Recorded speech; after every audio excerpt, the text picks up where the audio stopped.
Bonjour tout le monde. Merci beaucoup, Julie, de cette belle introduction. Et puis, merci beaucoup à... C'est vrai qu'on est comme ça, là. Bon, je vais me promener un petit peu, là. Je vais venir un petit peu par ici. Alors, ça va. J'essaierai d'aller vers la gauche aussi de la salle de temps en temps. Alors, donc, merci beaucoup, Julie, de cette belle introduction. Et puis, merci beaucoup à toute l'équipe de l'Escodi de l'invitation à venir passer ce moment avec vous. Quel plaisir d'offrir une formation décrite comme étant un cadeau. Alors, no pressure, hein, comme on dirait. Alors, j'espère bien être à la hauteur des attentes. Alors, juste pour que je connaisse un petit peu la salle avant qu'on débute, pourriez-vous me dire, s'il vous plaît, à main levée, combien d'entre vous avez peut-être un peu exploré ce concept d'autocompassion, peut-être d'une façon ou d'une autre, par des lectures, peut-être vous avez une pratique méditative? OK, donc quand même un bon nombre d'entre vous. Est-ce qu'il y a des gens pour qui c'est vraiment un concept qui est relativement nouveau? C'est-à-dire, c'est un peu les premières fois que vous entendez parler de ça comme ressource de résilience? Parfait. Alors, c'est excellent. Parce que au fond, l'invitation qui est l'invitation qui se fait toujours, en fait, et je trouve que c'est vraiment une belle invitation, c'est celle que peu importe votre niveau d'expérience, hein, très expérimenté, peu à expérimenter, l'invitation lancée, puis je m'inclus toujours là-dedans, c'est cette invitation, cet après-midi, d'oser l'esprit du débutant. Hein, on revient toujours avec l'esprit du débutant, qui vraiment nous permet une ouverture à explorer avec curiosité, intérêt, puis j'espère un certain plaisir. Hein. On va essayer de voir si on peut se créer un certain carré de sable ici pour être capable de voir comment est-ce qu'on peut mieux se ressourcer. Alors, je m'excuse, je me rends compte que ça me fatigue un peu. Je vais peut-être essayer avec ceci, là.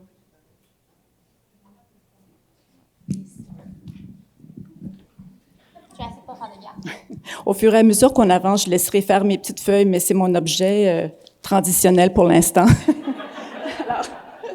alors, en tout cas, soyez indulgents à mon égard. Le slide. OK, c'est bon. Merci beaucoup.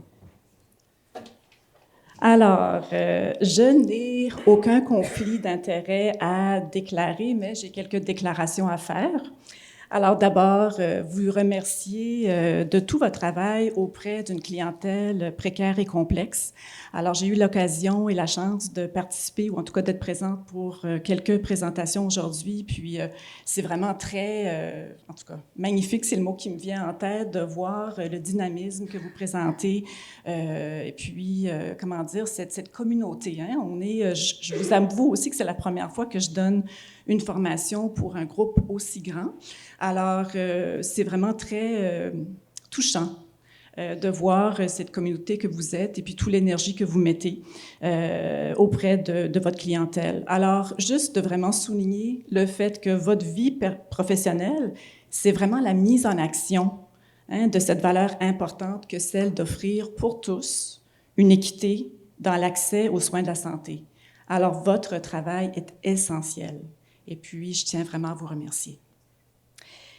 Mais ça dit, hein, puis malgré des très beaux moments, de sentiments d'accomplissement, des moments de connexion qu'on peut avoir avec nos patients, qui ont été décrits, là, encore une fois, dans différentes présentations de la journée, on ne va pas se cacher que tous les remerciements du monde ne peuvent pas forcément pallier au fait que votre travail doit parfois se faire, peut-être, à raison d'un coût personnel significatif.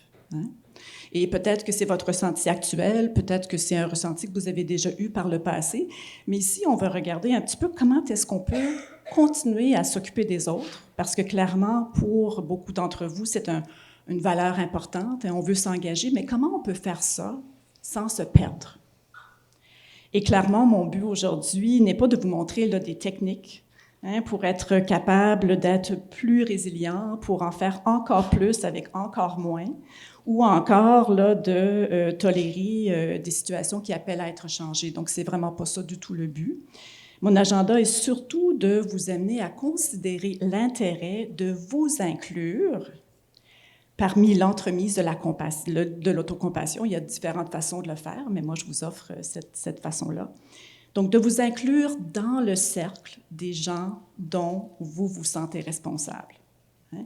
De vous inclure dans le cercle des gens dont vous vous occupez. Hein? Ce qu'on n'a pas tendance à apprendre, en tout cas, ni à l'école, ni dans notre vie professionnelle nécessairement. Hein?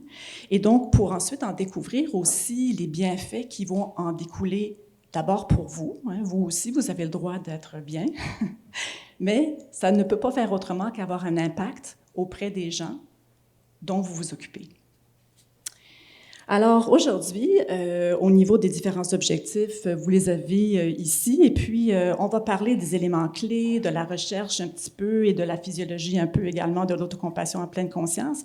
Mais je vous dirais qu'on va surtout profiter du fait qu'on se retrouve aujourd'hui en beau groupe pour nous permettre de nous ancrer, nous donner un moment peut-être pour nous déposer dans quelques pratiques expérientielles que j'espère pourront être soit un début, ou peut-être même un rappel pour certains d'entre vous, de façon concrète et portable, hein, de pratiquer l'autocompassion à même notre vie quotidienne.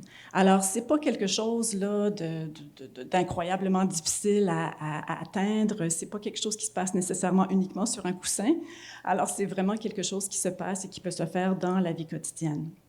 Alors, au niveau de notre plan, le menu est le suivant. Et si vous êtes à l'aise de le faire, je vais vous inviter d'emblée à déposer vos crayons, fermer votre ordi, peut-être, en tout cas, fermer aussi votre cellulaire si c'est possible pour vous, parce qu'au fond, tous les diapos vont vous être disponibles. Il y a même un enregistrement qui, je pense, est en train de se faire, bref. Et à la fin, pour les gens qui sont intéressés, ben, il y a toute une série là, de ressources que j'ai incluses si jamais vous voulez lire davantage. Puis on va également avoir une petite période d'échange et de questions. Alors, juste un moment vraiment pour vous déposer. Alors, allons-y avec qu'est-ce que c'est que l'autocompassion? Puis, on va commencer par une première pratique, hein, qui est une première ressource d'autocompassion qui s'appelle tout simplement « Comment je traiterais un ami ». Alors, on va se permettre une petite pratique méditative, hein, donc juste pour s'offrir ce moment-là. Et je vais vous inviter à vous trouver une position confortable sur votre chaise, hein, donc une position dans laquelle vous vous sentez soutenu, dans laquelle vous ressentez un certain ancrage, où est-ce que vous allez être capable de vous déposer, avoir une impression d'être capable d'avoir une position où est-ce que votre corps est bien après cette journée sans doute très stimulante. Et puis, si vous le désirez, peut-être adoucir votre regard. Vous pouvez fermer partiellement ou peut-être même complètement les yeux si vous sentez que ça vous permet de mieux vous déposer dans ce moment et dans cette pratique. Puis ressentir peut-être votre corps dans cet espace. Ressentir peut-être la chaise qui vous supporte. Peut-être noter la sensation de la plante de vos pieds sur le sol. Puis en prenant quelques respirations profondes, faciles, détendues.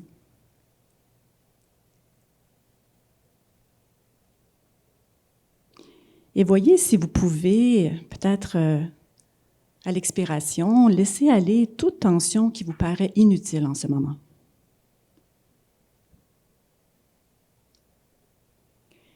Puis, je vais vous inviter à réfléchir à la question suivante et de vous permettre d'explorer aussi profondément ou non que vous le souhaitez. Alors, je vais vous demander de penser à une situation où un ami, un collègue que vous appréciez particulièrement, était en difficulté d'une certaine manière. Alors, peut-être que cette personne a eu un malheur. Peut-être qu'il y a un ressenti d'avoir été inadéquat, d'avoir échoué dans une tâche ou dans quelque chose qu'il désirait pouvoir accomplir. Et que vous, à ce moment-là, quand vous étiez en train de recevoir votre ami, votre collègue, vous étiez plutôt bien dans votre peau. Hein? Donc, un moment où vous étiez en pleine possession de vos moyens, de vos ressources. Puis, de vous demander ou de noter comment réagissez-vous généralement à vos amis, à vos collègues dans de telles difficultés. Alors peut-être juste de prendre un moment pour vous rappeler la dernière fois que ça s'est présenté.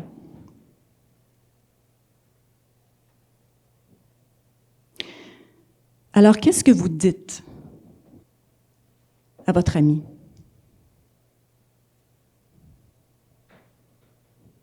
C'est quoi les mots, les phrases? Qu'est-ce que vous offrez comme mot à cet ami qui vous est important?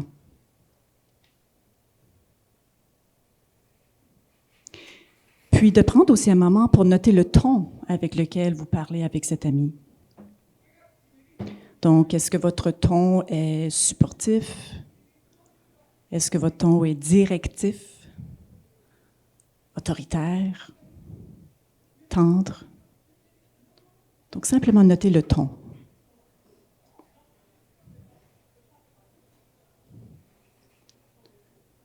Puis, de prendre un moment aussi pour noter, habituellement, est-ce qu'il y a une posture? Hein? Est-ce qu'il y a du non-verbal qui se passe pour vous? Avez-vous tendance à peut-être vous incliner vers la personne, vous rapprocher, peut-être la main sur l'épaule, peut-être qu'au contraire, vous reculez un peu, vous donnez de l'espace, peut-être que vous regardez ou non la personne dans les yeux. Qu'est-ce qui se passe au niveau non-verbal?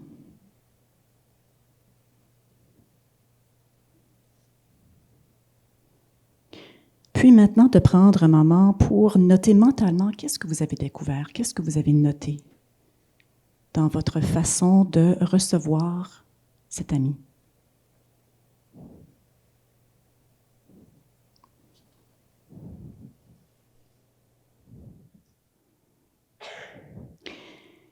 Puis maintenant, on va passer à une deuxième situation, une deuxième question de réflexion. Et cette fois-ci, je vais vous demander de penser à une situation où c'est vous qui étiez en difficulté d'une façon ou d'une autre. Alors peut-être qu'il y avait un patient qui était particulièrement difficile. Peut-être que vous avez eu un malheur professionnel ou personnel, un sentiment d'échec, un sentiment d'être inadéquat.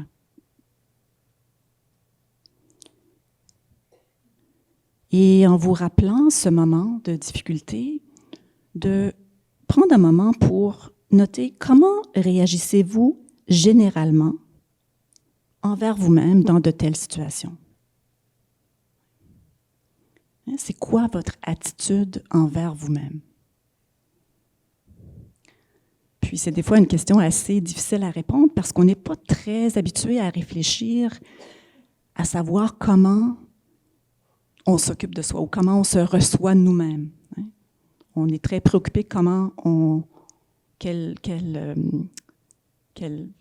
qu'on offre aux autres, quel accueil on offre aux autres, mais on n'a pas tendance à trop s'attarder ou se demander quel genre d'accueil est-ce qu'on se réserve. Alors, qu'est-ce que vous vous dites dans ces moments-là, quand vous sentez qu'il y a un échec, dans un moment de difficulté? Est-ce qu'il y a des mots en particulier, des phrases?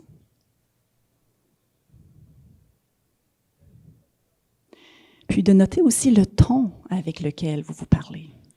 Ça peut être très intéressant parce que des fois, tout est au niveau du ton. Ce n'est pas tellement le mot, c'est le ton. Ouais, encore ça. Puis de noter également, est-ce qu'il y a un non-verbal qui est présent pour vous? Est-ce qu'il y a des postures? Est-ce qu'il y a peut-être un sentiment d'affaissement au niveau des épaules? Un peu cette impression d'avoir le poids du monde qui nous pèse? Qu'est-ce qui est présent pour vous?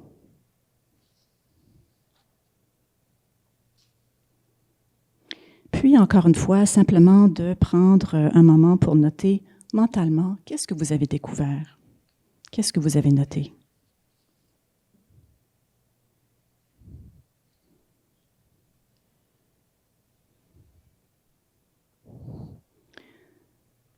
Est-ce que vous remarquez un modèle différent ou des patterns différents dans la façon dont vous réagissez à vous-même et aux autres? Est-ce que c'est la même chose? Qu'est-ce que vous notez? Puis, en laissant aller les mots, en laissant tranquillement aller cette pratique, puis en vous permettant de ressentir exactement ce que vous ressentez en ce moment et d'être exactement tel que vous l'êtes. Et quand vous serez prêt, lentement ouvrir à nouveau les yeux s'ils sont fermés, peut-être vous offrir un étirement ou tout mouvement dont votre corps a besoin. Puis on va explorer un tout petit peu ensemble. Alors, je ne sais pas si peut-être on va faire un lever de main pour permettre d'avoir du temps pour faire tout ce que j'espère pouvoir faire avec vous. Alors, juste de savoir, est-ce que, à lever de main, est-ce que vous avez remarqué une différence entre la façon dont vous traitez un ami et dont vous vous traitez vous-même? Donc, à lever de main, est-ce qu'il y a une différence? Hein? Donc, une différence entre les deux. OK. Est-ce qu'il y a des gens qui notent avoir peut-être plus, d'accueil pour eux-mêmes que pour les autres? Est-ce qu'il y a des gens qui ont ou que c'est peut-être égal pour les deux? À lever de main, non, personne. Est-ce qu'il y a des gens dans la salle qui ont remarqué qu'ils ont pas mal plus d'accueil pour un ami en difficulté qu'ils peuvent l'avoir pour eux-mêmes? Hein? Alors, c'est un petit peu le classique. Et donc, on a notre première définition d'autocompassion, c'est-à-dire l'autocompassion, au fond, c'est pas très, très compliqué, là. C'est cette idée de nous traiter avec le même respect, le même niveau de considération et, très important, pas nécessairement plus, mais certainement pas moins. Hein? On dirait que dès qu'on s'accorde un petit quelque chose, là, on a enlevé à l'autre. Hein? On a été égoïste, mais est-ce qu'on peut au moins être semblable? Hein? Donc, de qu'est-ce qu'on offrirait à un bon ami au niveau d'un ressenti authentique? Et au fond, c'est ça que c'est l'autocompassion. Hein? Donc, d'emblée, c'est un peu un spoiler alert, puis peut-être une certaine déception, hein, parce que souvent, les gens, on va commencer une démarche d'autocompassion parce qu'on veut se sentir mieux, hein, ou on veut s'améliorer, on a l'impression qu'il faut qu'on développe nos capacités d'autocompassion et tout et tout. Mais fondamentalement, l'autocompassion, à savoir que c'est pas une démarche d'amélioration de soi. Hein, où le but est de développer une nouvelle version améliorée de nous-mêmes, maintenant autocompatissante et qui va être capable d'éviter les pressions, les malaises, les inconforts qui vont planer au-dessus de tout. L'autocompassion, c'est vraiment le travail de développer un endroit où aller, un endroit interne où aller quand c'est difficile. C'est ça le travail de l'autocompassion. Et donc, de créer un allié interne qui va être là pour nous aider quand on est en train de faire face à une période difficile, mais qui va également nous aider à aller vers l'avant. Alors, dans les prochaines journées, dans les prochains jours, si ça vous intéresse, quand vous avez un moment de difficulté, là, juste notez votre discours interne. Hein? Donc, simplement, pas besoin de faire tout ça comme une étape de méditation, mais juste, si vous vous trouvez dans une situation difficile, est-ce que je dirais ça à un ami? Est-ce que c'est comme ça que je parlerais à un ami? Si vous notez quelque chose, et déjà, juste le fait de noter, c'est tout à fait une pratique d'autocompassion en pleine conscience qui compte. Et on va poursuivre avec la prochaine diapo qui, justement, va parler non, excusez, l'autre, oui, c'est bon. Alors donc, On va parler un peu du modèle d'autocompassion qui, finalement, est la définition de l'autocompassion selon Kristin Neff. Alors, pour ceux qui connaissent pas Kristin Neff, c'est une psychologue chercheuse américaine qui, avec Christopher Germer, qui est un psychologue également, mais plutôt clinicien, les deux ont développé vraiment le programme d'autocompassion en pleine conscience, puis aussi le Center for Mindful Self-Compassion. Et à savoir que c'est pour eux là qu'ont évidemment inventé les concepts de compassion ou d'autocompassion. Hein, c'est des choses qui sont millénaires dans des traditions bouddhistes. Et par contre, il faut dire que les auteurs ont vraiment permis un accès intéressant à ces concepts dans les dernières années. Alors, ce qu'on vient de faire, hein, comment je traiterais un ami, au fond, c'est cet élément qu'on vient de regarder qui correspond à ce qu'on appellerait la bienveillance envers soi. Hein, donc, c'est cet élément de nous traiter avec le même respect, pas plus, mais pas moins, qu'on offrirait à un bon ami. Et ça implique de nous apaiser, de nous réconforter activement quand on souffre. Mais ça implique également de subvenir à nos besoins, nous protéger du mal et nous motiver à passer à l'action. Donc, c'est vraiment tous ces éléments ensemble, mais pour ce faire, il y a un item dans le modèle qui est hyper important, c'est cette pleine conscience qui est vraiment très importante parce que toujours faut-il savoir qu'on est dans un moment de souffrance pour vouloir faire quelque chose. Hein? Donc, la pleine conscience, c'est ce qui va nous permettre d'avoir une certaine qualité de présence qu'on va dire équilibrée. Hein? Donc, cette capacité équilibrée, c'est cette capacité où est-ce que on est devant un événement qu'on essaie de considérer de façon de l'accepter. C'est-à-dire on n'est pas d'accord avec ce qui se passe nécessairement, mais on va l'accepter dans le sens que on n'est ni en train de nier tous nos sentiments ou les émotions par peur d'être submergés, mais on n'est pas non plus en train de se laisser emporter dans une espèce de scénario dans lequel on est surinvesti dans une histoire, puis on est en suridentification. Et ça, ce que ça crée, c'est une espèce d'espace dans lequel, devant une situation, on peut peut-être être plus en action qu'en réaction. Alors ça, c'est la pleine conscience. Et le troisième élément de ce modèle, c'est ce qu'on va appeler l'humanité commune.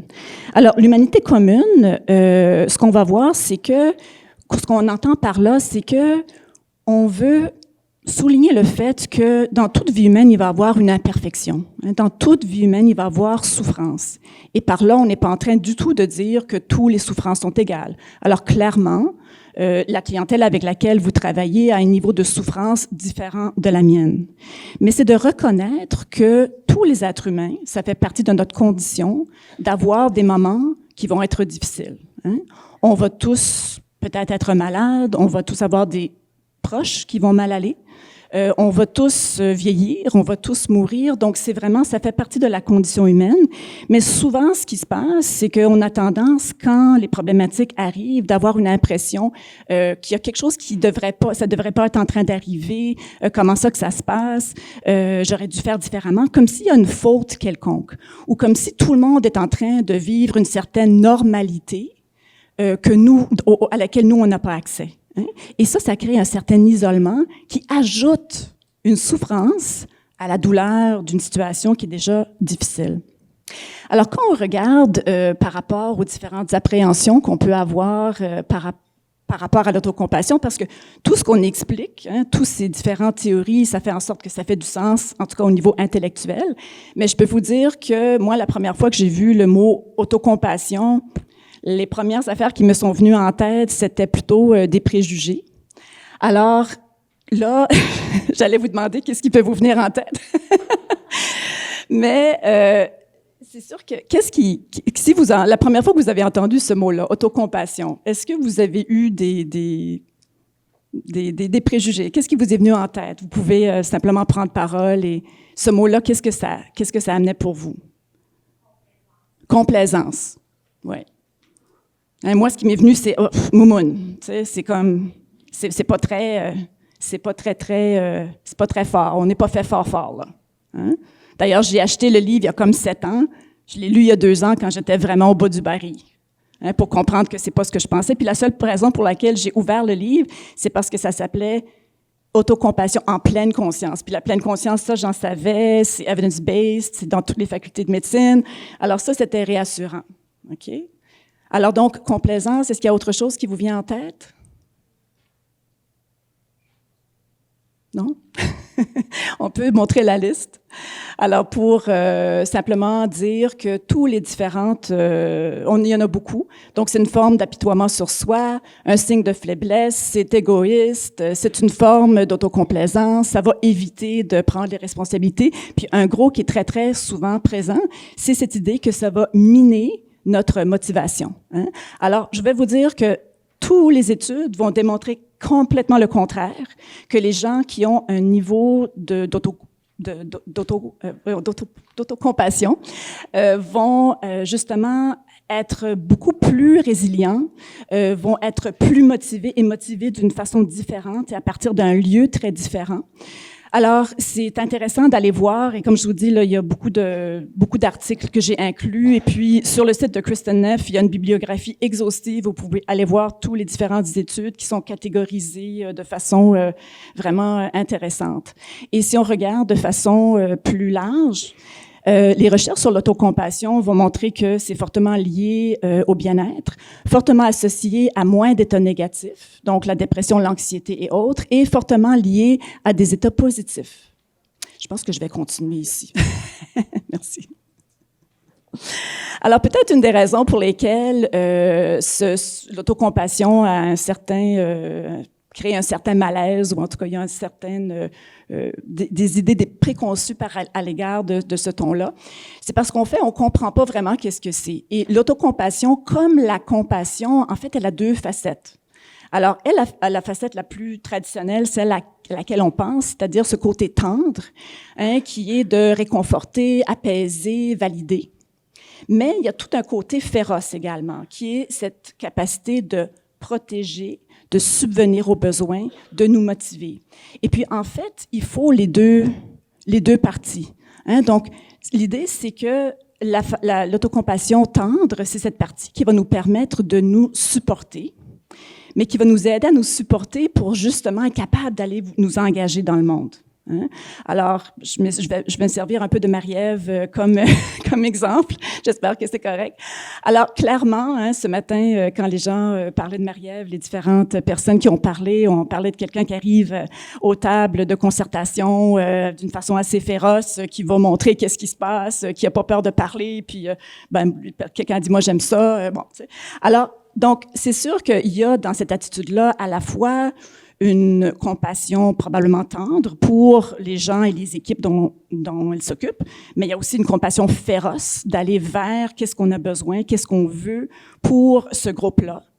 Mais il y a également la contrepartie d'autocompassion probablement, parce que l'autocompassion féroce, c'est la manifestation de qu'est-ce qui sont nos valeurs les plus importantes, hein, ce qui va nous permettre de nous motiver à nous engager. Mais pour ce faire, peut-être que certaines tables de concertation sont difficiles, puis qu'en revenant à la maison, peut-être que Marie-Ève a besoin un petit peu de se valider, de se ressourcer, puis d'être présente pour elle-même. Alors, c'est vraiment cette danse-là qui est importante dans notre vie quotidienne. Est-ce que ça va à date? J'ai l'impression de vous donner beaucoup d'informations. On arrive à la toute fin de la partie un peu plus théorique, mais j'essaie de vous donner quelques éléments pour que nos pratiques fassent sens, surtout pour ceux d'entre vous qui n'ont pas beaucoup d'expérience, donc juste pour donner un peu un contexte. Et ce qui est vraiment intéressant dans toutes les études de l'autocompassion, ce qui est fascinant, c'est tout ce qui se passe au niveau de la physiologie de l'autocompassion. Et vous dire clairement que les choses que je suis en train de vous dire aujourd'hui, ça se peut fort bien que dans quelques années, il y ait vraiment des grands changements. C'est un domaine qui est très, très, très en expansion, si on veut.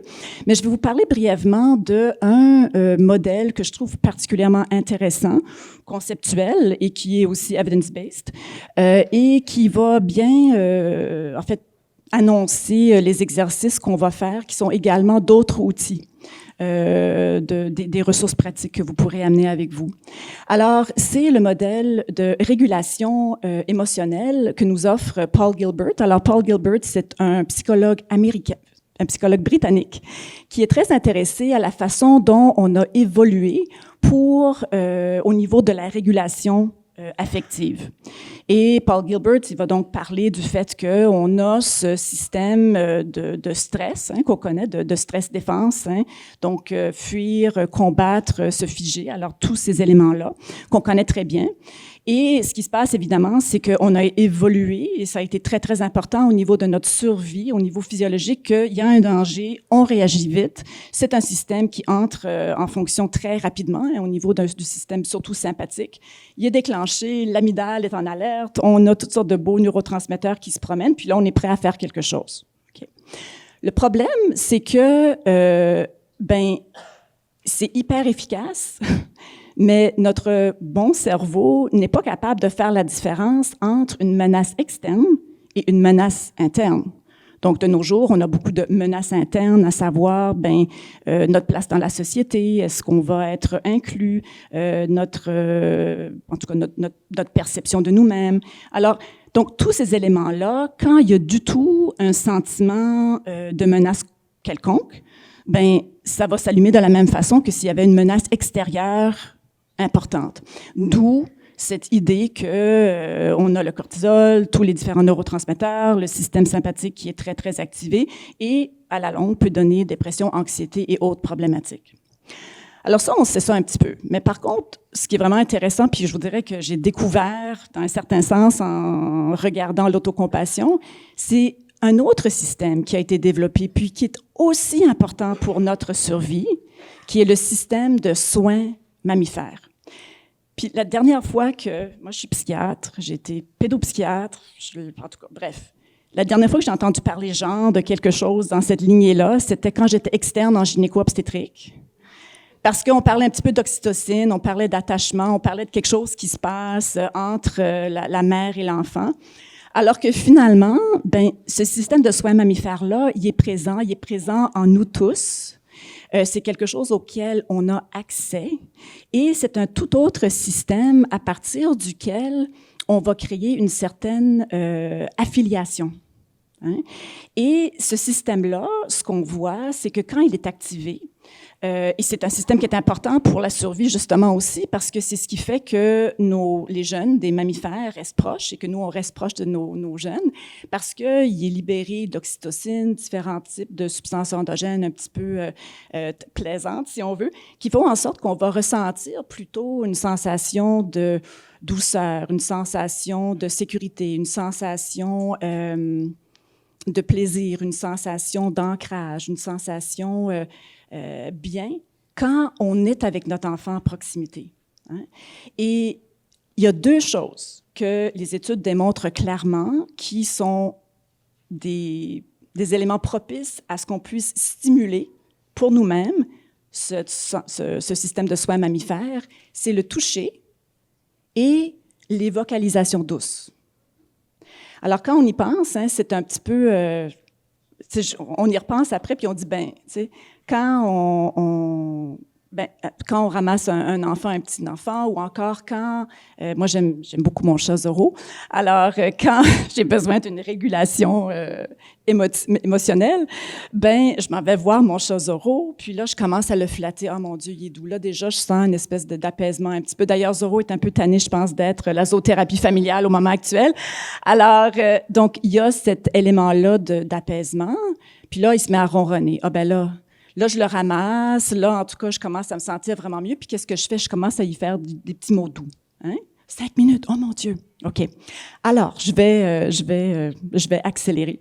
Donc, ce qu'on va faire, c'est qu'on va justement voir comment est-ce qu'on peut stimuler ces éléments-là pour nous-mêmes. Et on va faire 2 exercices. Le premier exercice, qui s'appelle le toucher de soutien, je vais vous demander de vous lever, s'il vous plaît. Alors, on va être en train d'essayer de stimuler notre système de soins mammifères, de nous permettre d'augmenter la sensation d'affiliation.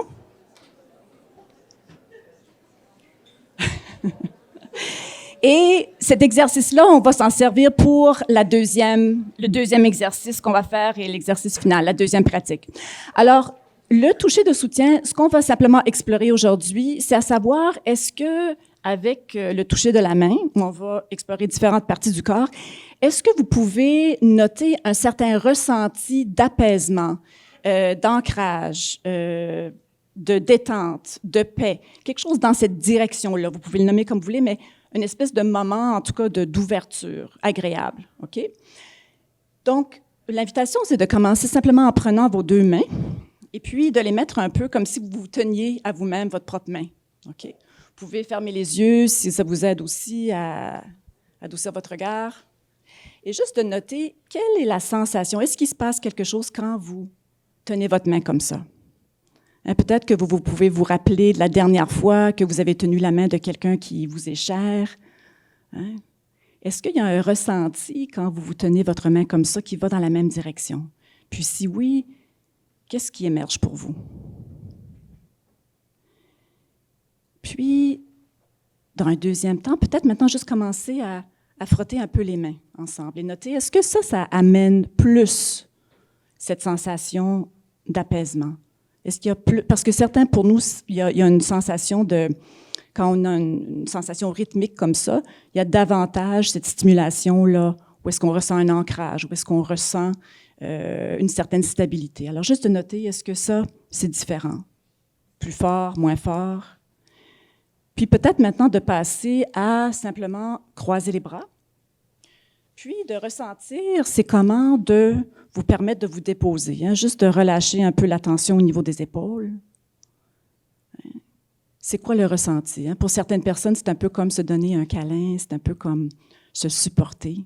Donc, est-ce qu'il y a un ressenti à cet égard? Juste de noter. Puis peut-être de passer maintenant avec une main sur la poitrine, dans cette région ici. Puis qu'est-ce que ça évoque pour vous? Est-ce qu'il y a un sentiment de repos? Est-ce qu'il y a un sentiment de détente? Un sentiment d'apaisement? Peut-être vous permettre de prendre une ou deux respirations avec la main à cet endroit. Peut-être essayer avec une main par-dessus l'autre. Est-ce que ça amplifie cette sensation? Est-ce qu'il y a une amplification de la sensation d'être déposé, ancré?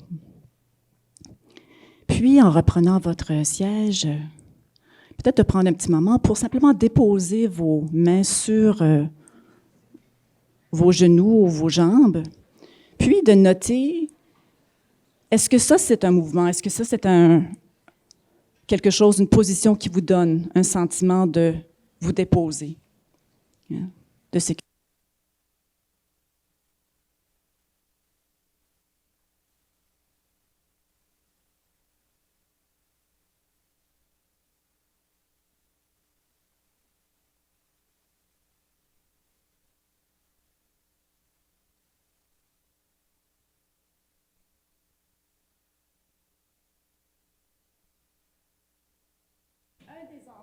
Qui vous a peut-être interpellé un peu plus.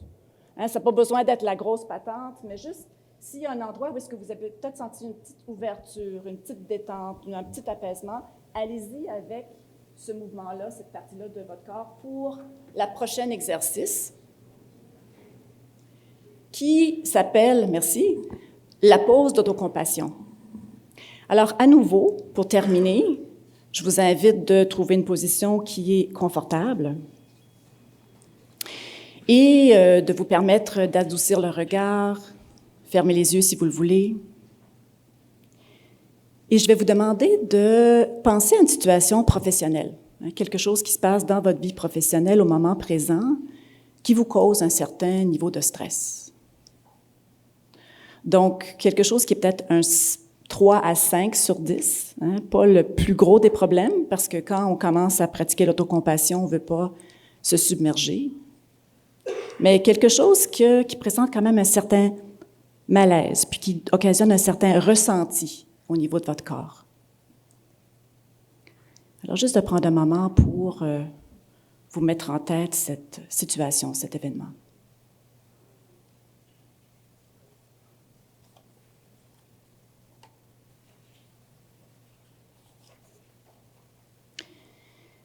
Puis de prendre maintenant un moment pour noter l'endroit dans le corps où vous le ressentez le plus, où cet événement, ce stress se manifeste le plus dans votre corps.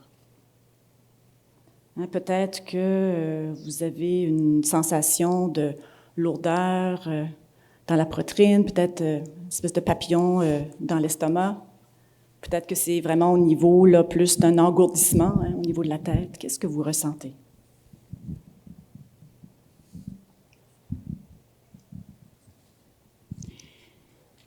Puis de vous dire lentement, ceci, c'est un moment difficile.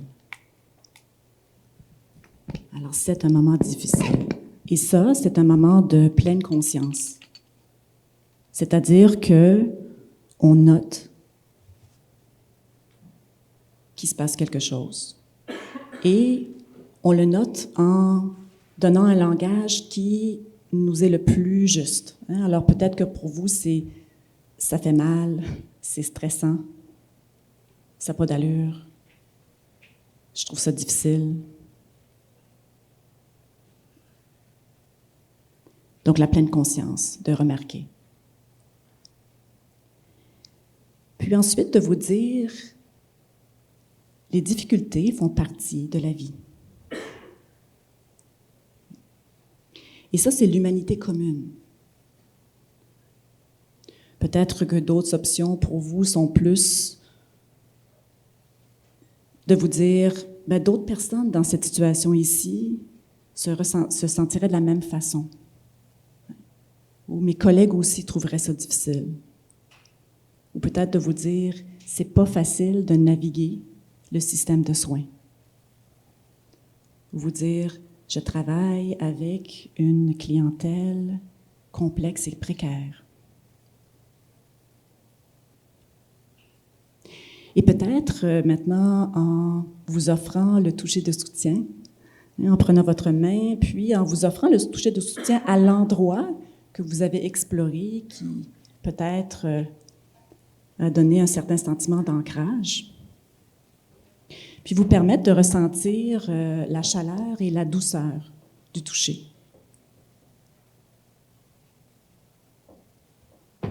Et peut-être de vous dire que je puisse m'accueillir gentiment,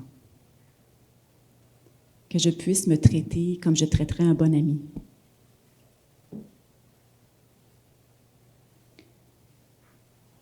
Puis peut-être en vous offrant aussi quelques mots compatissants, que je puisse être fort, que je puisse être patient avec moi-même. Je suis ici avec toi. Que je puisse me sentir protégée. Puis si vous avez de la difficulté à trouver les bons mots, ben simplement vous imaginez qu'est-ce que vous diriez à cette bonne amie dans ce moment. Et voir si vous êtes capable de vous l'offrir à vous-même.